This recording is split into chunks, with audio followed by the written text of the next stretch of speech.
धीरे धीरे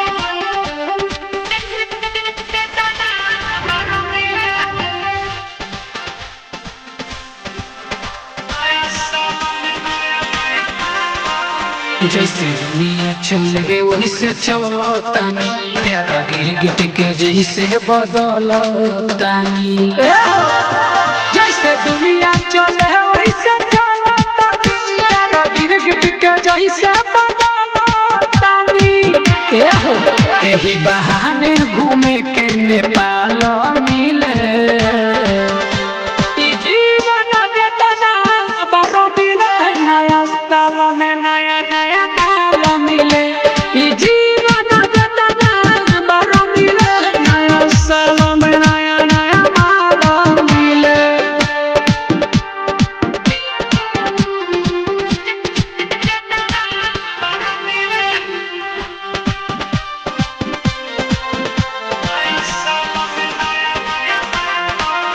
यही कमवा से भइल बदनामी बा एगो लगे तो हमर कहानी बा यही कमवा से भइल बदनामी बा एगो लगे तो हमर कहानी बा खोजतानी केहू तकाल मिले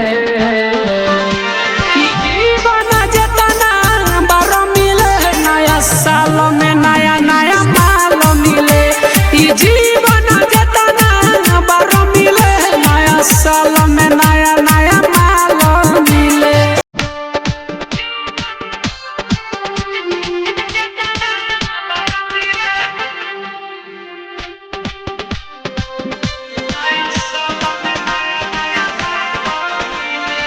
हमारे चर्चा बा सगरो भइल रे एही चक्कर में जेल बानी गइल रे हमारे चर्चा बा सगरो भइल रे एही चक्कर में जेल बानी गइल रे बाकी किस्मत से सभे बाबा लो मिले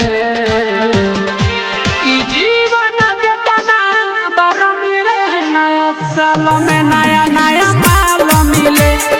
जीवन जतना बार मिले नया साल में